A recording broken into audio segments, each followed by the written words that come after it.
The greatest promise ever made. Part 6 of Triumph and Sorrow. Welcome again to this video Bible study, as we are now at part six. You have to excuse me. I had to postpone this for a few days because the smoke was coming over California, was hitting me where I am in the valley pretty hard. And unfortunately, there is a lot of people that are suffering greatly out there in California right now. They're in our prayers. If you have yet to work through parts 1 through 5, I will leave a link in the description section down below back to the very first one, and you can follow the trail back up to here. And please, if you have not done so yet, please do so now, and then return. Also keep in mind, as we are studying these scriptures, we are looking at the ancient Messianic prophecies dating back thousands of years before Christ came, and the fulfillment of those prophecies that were applicable to the walk that Jesus had in this life. Now, sometimes these prophecies are dual, meaning that, number one, there may be an application for this process, for the prophecy that's already happened. Jesus did it also in a different way, but it still fulfills the same prophecy. And in some cases, some of the ones that we work through will happen again in the future when Jesus returns, although we will view the outcome of the prophecy considerably different. And please bear in mind that we are not studying the entire story of Jesus Christ. That's already been told a bazillion times. And if you haven't heard it, I would encourage you to find The Greatest Story Ever Told, or any of the other ones that have been out there for a good many years, that even though they are slightly Hollywood, in my opinion, they do a pretty good job. Also, we celebrate Christmas, the birth of Christ, every year in churches all throughout the land. So right now, we are not studying the entire story of Jesus. We are only looking at those messianic prophecies that were fulfilled by Jesus as he walked on the first face of this earth among men. And so for now, let's get started by setting the mood here, if you will, by a reading from the second Psalms, verses 2 and 3, where it reads, "The kings of the earth set themselves, and the rulers take counsel together," and yes, I did do this one before, "against the Lord and against his anointed, saying, let us break their bands asunder and cast away their cords from us." Excuse me a minute.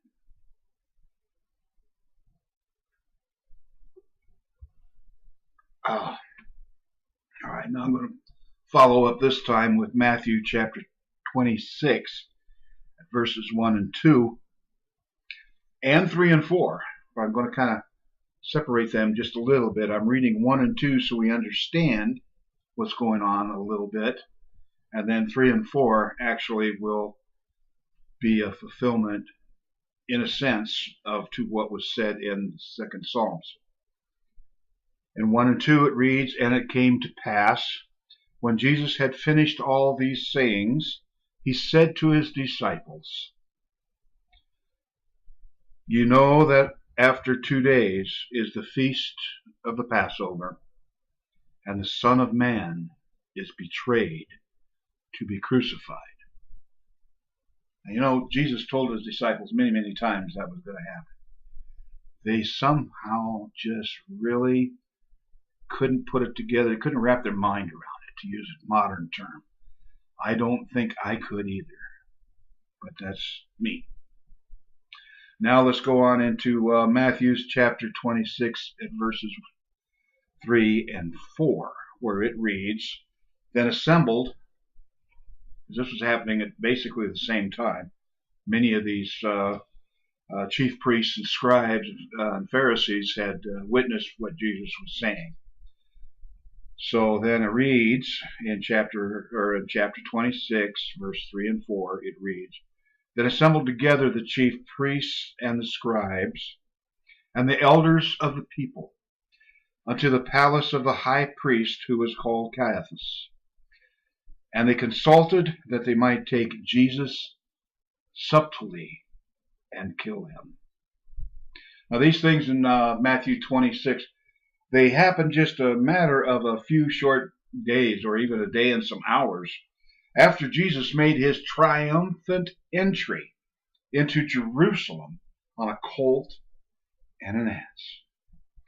And this was foretold a long, long time ago by the prophet Zechariah in chapter 9, verse 9, where it reads, Rejoice greatly, O daughter of Zion. Shout, O daughter of Jerusalem. Behold, thy king come unto thee. He is just and having salvation, lowly and riding upon an ass, and upon a colt, the foal of an ass. And herein Jesus was greeted by the people with branches of trees and palm fronds, as it is explained in Matthew 21, a few chapters earlier, back in 8 and 9, in verses 8 and 9, where it says, And a very great multitude spread their garments in the way, and others cut down branches from the trees and strawed them in the way.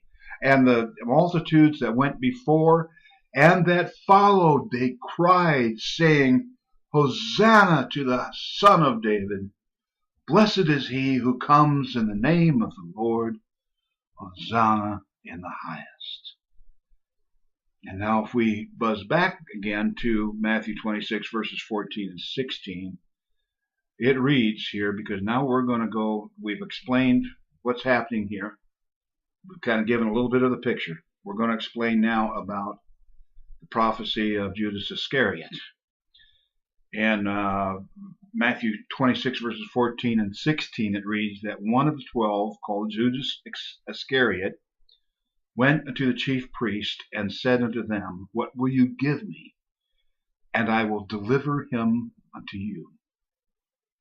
They covenanted with him for 30 pieces of silver. And from that time on, he sought opportunity to betray Jesus. As it had been prophesied also back in Zechariah, the crying prophet of all. At 11 and 12, where it reads, And he said unto him, If ye think good, give me my price, and if not, forbear. So they weighed for my price 30 pieces of silver. Kind of hard to take sometimes when you think about what Jesus was going to go through in the very, very near future. Let's take a look at the 41st Psalm. Let's dig up the 41st Psalm at verse 9, where it reads, Yea, my own familiar friend, in whom I trusted, which did eat of my bread, hath lifted up his heel against me. Here, the psalmist is writing to the future event of Judas Iscariot. So now the stage is set. Jesus had just entered Jerusalem as the prophesied king, the son of David, and the people accepted him as an anointed man, a son of David, an anointed man, coming to them in the name of the Lord. And those of the temple, they who should have been knowledgeable about these things, plotted against Jesus. In a way, they were plotting against God, but yet in a way not, because they were inadvertently submitting themselves to partake in the prescribed prophecy. But I will say that these are also the same who should have been caring and serving the people of God throughout the years of captivity by the Romans, rather than filling their own pockets from the government of Rome and upon the backs of the people of God and many other things. Money change everything. Everything. These are the ones who conspired to kill Jesus. And the disciple named Judas would be the one to betray him to those who conspired. Oh, did the Sanhedrin Council know what they were about to do? Did they realize that in doing this, in turn, it would bring upon themselves destruction, even of their own temple, and woes to last for thousands of years to come?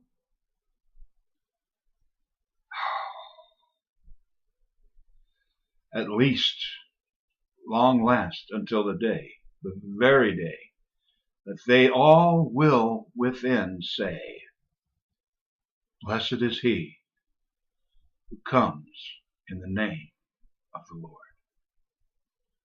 Then they will be reconciled to the Lord, but not until. Now let's look at this from a reading of Psalms 27 at verse 12, where David, not king yet, is praying, "Deliver me not over to the will of thine enemies, for false witnesses have risen up against me, and such as breathe out cruelty." Sometimes prayer reveals prophecy also.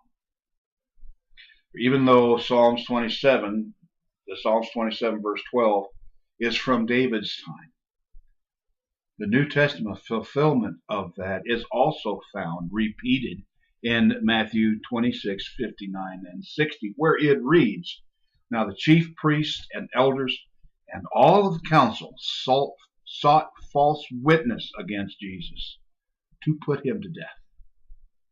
But none was found. Yea, though many false witnesses came, yet they found none." By that, what he's saying is that they found none that could collaborate or would collaborate each other. They could all, many of them could produce a false witness, but could they get a collaborator? They could not really. They were bound by their own belief system and the law. There had to be two witnesses. And at last, there came forth two false witnesses in agreement.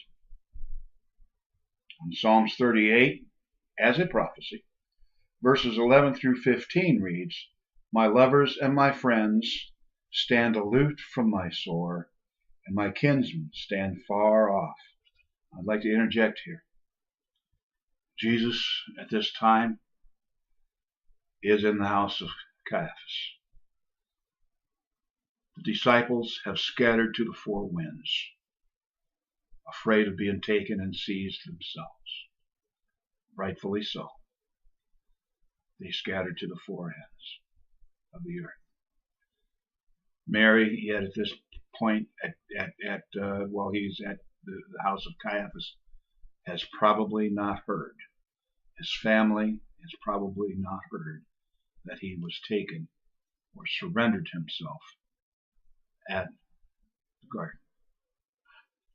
I'll get back to what it says in Psalms 38.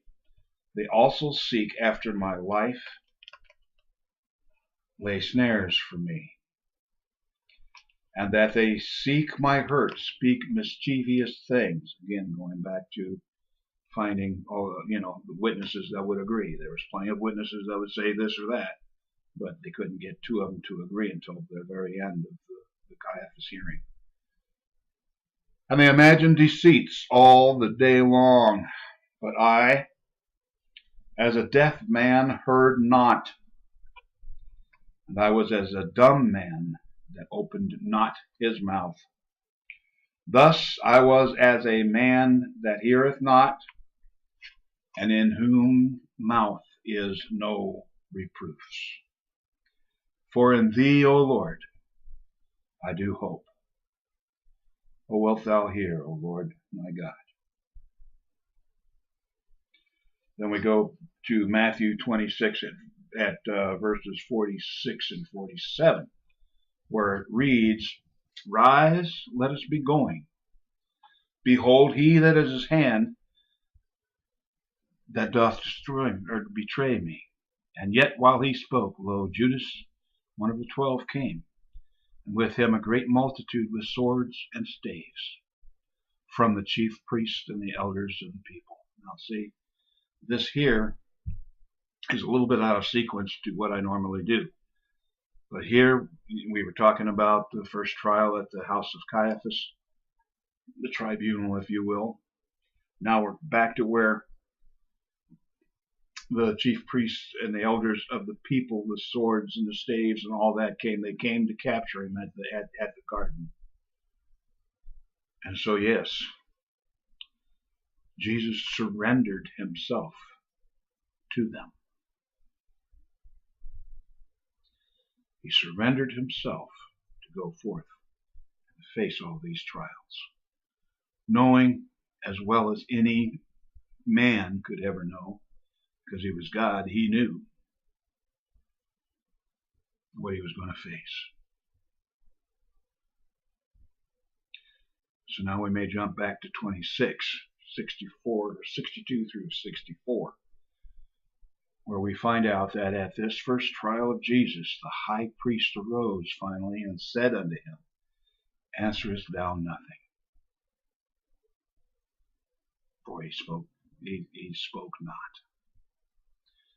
What is it which these witnesses against thee? I'm wondering, address what they're saying against you. Say something, anything. But he's like a deaf man that could not hear at that point. And then the high priest answered and said unto him, I adjure thee by the living God, that thou tell us whether thou be the Christ, the Son of God. And Jesus finally said to him, Thou hast said. Nevertheless, I say unto you, hereafter you shall see the Son of Man sitting on the right hand of all power, and coming in the clouds of heaven.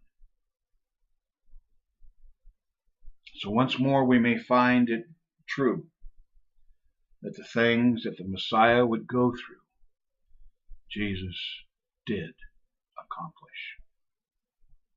The prophecies that were been given so far, even though sometimes I have to go through several different verses to weave them together, Jesus did accomplish them. And so here is where we end today's study. And this is how I choose to close. Oh yeah, Jesus did not deny the priest's question here, finally. He did answer it. He said, Thou hast said. Furthermore, Jesus told them that hereafter you shall see the Son of Man sitting on the right hand of power and coming in the clouds of heaven, speaking until the last day.